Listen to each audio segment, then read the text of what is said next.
praktikum minggu depan. Sebelum Ibu akhiri pertemuan ini, mungkin ada yang kalian tanyakan? Belum ada, Bu.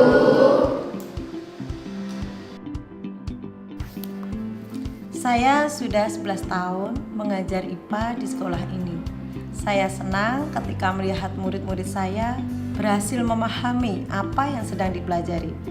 Tentunya selama belajar ada juga tantangan-tantangan yang dihadapi.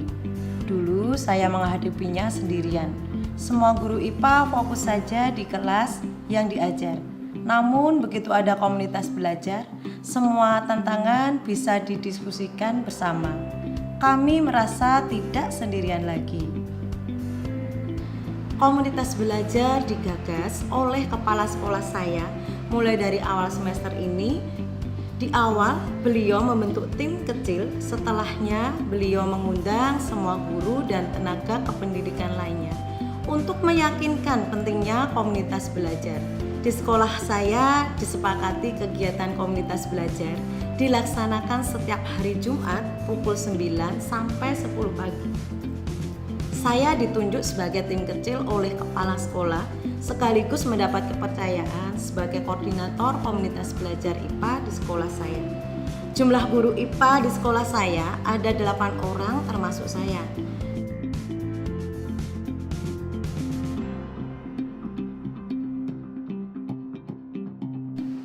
Di sekolah kami diputuskan kelompok belajar IPA pada komunitas belajar terdiri dari guru IPA di semua tingkatan kelas. Penentuan kelompok belajar fleksibel berdasarkan analisa kondisi dan kebutuhan satuan pendidikan dan relevan sesuai kemiripan konten pembelajaran antar guru.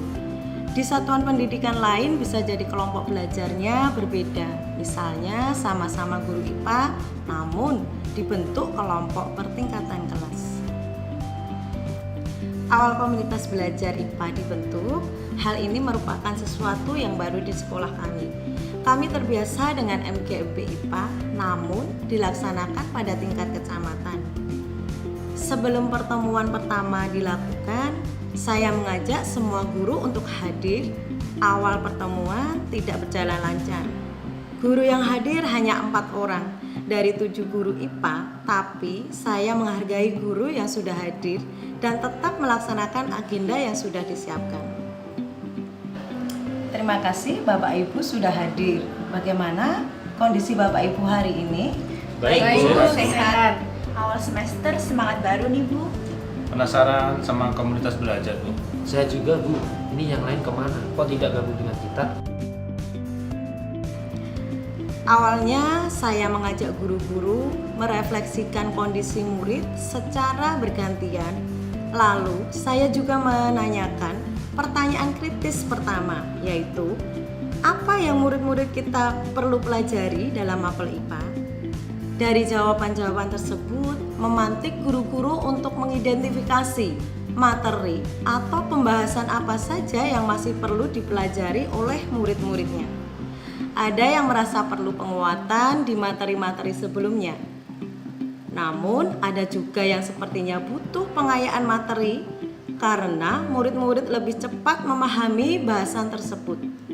Waktu 1 jam berjalan begitu cepat, kami simpan diskusi untuk pertemuan minggu depan. Ketidakhadiran 3 orang dalam pertemuan komunitas belajar hari itu membuat saya bertanya-tanya apa yang menjadi penyebabnya. Setelah saya diskusi dengan tim kecil lainnya, daripada saya membuat asumsi, lebih baik saya bertanya langsung kepada guru yang tidak hadir.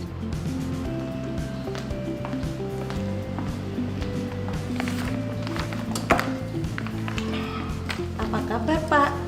Sedang sibuk persiapan apa ini, Pak? Baik, Bu. Ini anak-anak minggu depan praktikum.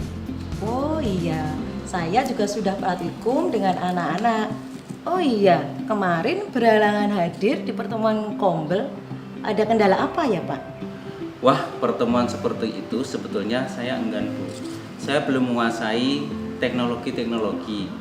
Saya khawatir tidak bisa mengikuti diskusi. Saya kurang suka forum diskusi nanti didominasi oleh guru-guru tertentu saja seperti yang sudah-sudah. Oh, begitu, Pak. Sepertinya pertemuan kali ini akan live, Pak. Karena pertemuan rutin di komunitas belajar ada fasilitator yang akan membantu mengatur semua pendapat forum, sehingga semua pendapat forum akan berimbang satu dengan yang lainnya. Kalau masalah teknologi, diskusi kali ini kita tidak memerlukan teknologi, Pak. Jadi rasanya akan aman ya, Pak.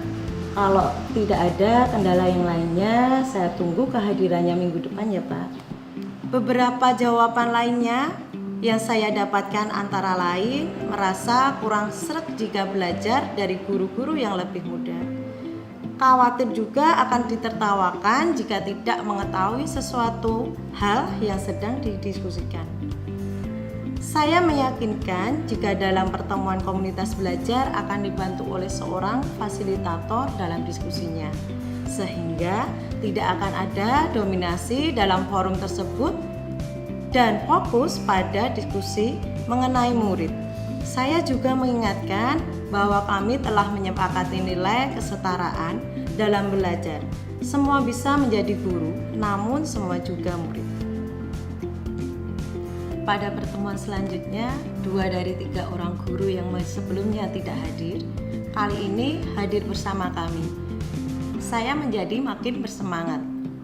Terima kasih Bapak Ibu yang sudah hadir. Mari kita mulai pertemuan kita. Bapak Ibu, terima kasih yang sudah hadir di tengah kesibukan masing-masing. Sebelum kita mulai, saya ingin berbagi dulu. Kemarin saya menganalisa lagi murid-murid perlu belajar apa saat ini dan saya sudah membaca JP. Saya sudah dapat ide seperti apa ATP yang sesuai dengan kondisi murid saat ini. Dan sepertinya juga masih ada waktu jika melakukan dulu penguatan materi sebelumnya. Wah, terima kasih Bu. Saya senang sekali karena diskusi yang lalu sudah ditindaklanjuti. Mungkin ada cerita yang lain dari Bapak Ibu? Belum ada, Bu. Tapi saya jadi ingin lihat hasil ATP-nya. Nanti saya akan tanyakan di luar pertemuan ini. Baik, kalau sudah tidak ada pertemuan kali ini, saya ingin mengajak diskusi mengenai bagaimana kita tahu murid-murid kita sudah belajar. Silahkan Bapak Ibu. Sejak adanya komunitas belajar, guru-guru merasa mereka tidak sendirian. Mereka dapat meminta saran dan berbagi praktik atau referensi kepada teman yang lain.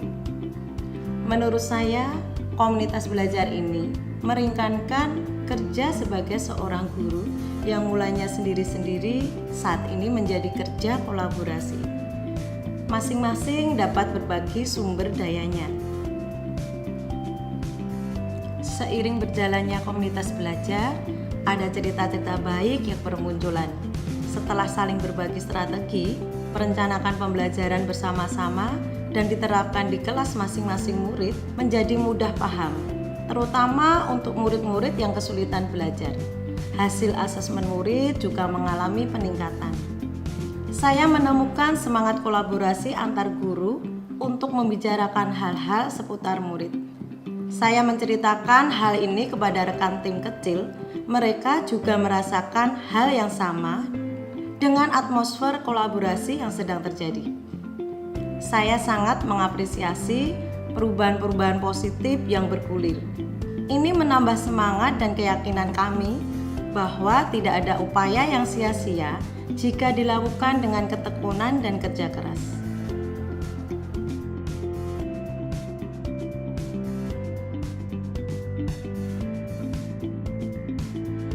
Ada yang ingin menyampaikan hal lain? Ada Bu. Silakan Bu. Terima kasih kesempatannya Bu. Saya ingin menceritakan tentang pelaksanaan komunitas belajar di sekolah kita. Saya merasakan komunitas belajar ini merupakan strategi yang meringankan beban kerjanya. Yang semula semua dikerjakan dan dipikirkan sendiri-sendiri, direncanakan masing-masing, berubah menjadi kerja dan tanggung jawab yang kolektif. Guru-guru memiliki tempat bercerita dan berdiskusi, baik untuk berbagi maupun untuk mendapat masukan. Saya juga mendapat cerita murid-murid terlihat hasil asesmen formatif dan sumatif meningkat. Murid yang kesulitan belajar mendapat intervensi baru dari guru yang merupakan hasil diskusi dari komunitas belajar.